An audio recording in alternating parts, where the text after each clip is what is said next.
You are being studied right now, not by an enemy, by everyone who has ever asked you how you're feeling and watched your face for the answer. They are not curious, they are gathering data, and most men hand it over for free. Niccolo Machiavelli did not write about kindness. He wrote about survival, and the first thing he understood is brutal. The world doesn't run on trust, it runs on leverage. Every soft spot you show is a handle someone else can grab. Most men think they're being authentic when they overshare. They're not. They're handing out blueprints. Your anger shows them your trigger. Your jealousy shows them your insecurity. Your need to explain yourself shows them you're still negotiating for approval. You should have stopped begging for years ago. Cold men don't negotiate. They observe. Here's the part nobody tells you. Machiavelli never said be cruel for the sake of cruelty. He said something colder. He said it is far safer to be feared than loved, because love depends on other people's gratitude, and gratitude evaporates the second it becomes inconvenient. Fear depends on consequence, and consequence never forgets. That single idea will end half your problems with people. Stop trying to be liked. Start being respected. Picture Eli, 24 years old, works logistics for a shipping company. For 3 years, he was the guy who said yes. Yes to extra shifts nobody else wanted. Yes to covering for a coworker who never returned the favor. Yes to a girlfriend who canceled plans constantly and called it spontaneity. Eli wasn't weak by nature. He was weak by habit. Every yes felt like loyalty. It was actually surrender. Then one Tuesday, his manager handed the promotion he'd earned to someone who had been there 4 months. Someone louder, someone who said no occasionally and made people wait for an answer.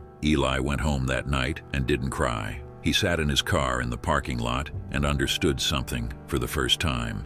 Being agreeable had never made him valuable, it had made him available. And available men get used, not respected.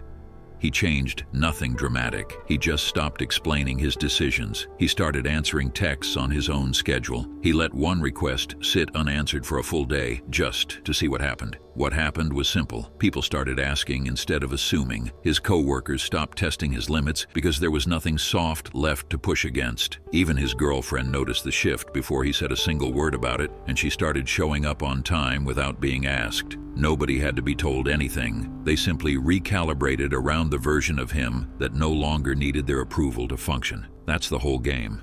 Cesare Borgia understood this before anyone wrote it down. When he took control of Romagna, the region was lawless, fractured, eating itself alive through corrupt local lords. Borgia installed a brutal governor, let him crush the chaos through fear, then publicly executed the man and displayed his body to the people. In one move, he removed disorder and removed blame. The region went quiet, not because Borgia was loved, because nobody dared test him twice. Centuries later, Otto von Bismarck ran an empire the same way. No sentiment, no public confession of feelings. He once said politics is the art of the possible, then proceeded to make the impossible look inevitable through patience, timing, and a complete refusal to let emotion dictate strategy. He didn't win Europe by being likable. He won it by being unreadable until the exact moment he chose to move. That's the pattern. Borgia and Bismarck never lost sleep wondering if people approved of them. Approval was irrelevant. Outcome was everything. There's a reason Machiavelli kept circling back to appearances. He noticed something most people refuse to admit. The world judges by appearances and results, almost never by intention.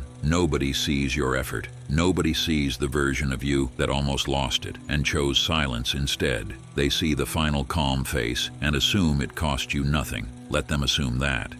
The moment you start explaining how hard your composure actually is to maintain, you hand back every ounce of power that composure just earned you. You know this energy if you've ever watched John Wick walk into a room. He doesn't explain himself. He doesn't perform anger. He doesn't need the room to like him. The room simply learns, fast, that provoking him is a mistake they only get to make once. Or, look at Gojo from Jujutsu Kaisen. The strongest character in the show never begs to be taken seriously. He doesn't need to. His calm is the threat. His silence carries more weight than another character's screaming ever could.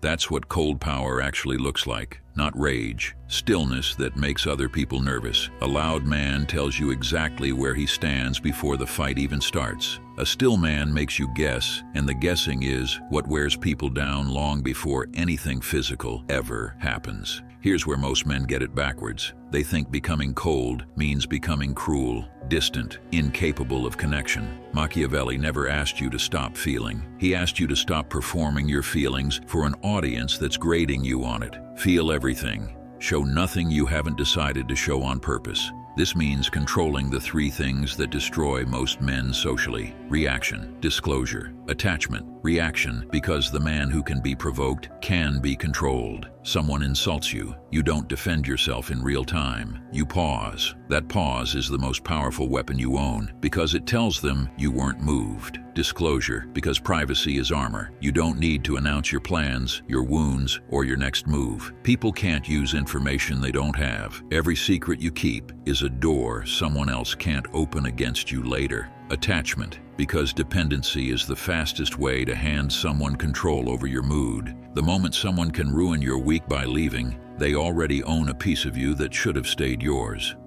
There's a fourth thing, and it matters more than all three combined: reputation. Machiavelli understood that people rarely deal with who you actually are. They deal with who they believe you are, based on what your patterns have already shown them. If your history says you fold under pressure, people will apply pressure. If your history says you forgive disrespect and come back smiling, people will disrespect you and expect the smile. But if your history says you're calm, hard to read, and final when you walk away, then most conflicts resolve themselves before they start. Nobody tests a man whose reputation already answered the question. You don't build that reputation with a speech. You build it the slow way, through 100 small moments where you chose discipline over the easy reaction, and people noticed even when you weren't trying to be noticed. That reputation eventually starts working for you in rooms you're not even in, settling arguments you never had to fight. Marcus Aurelius wrote that you have power over your mind, not outside events. And once you realize this, you find strength. That line wasn't written for soldiers. It was written for men exactly like you, men who give their peace away to people who never asked for it and never deserved it.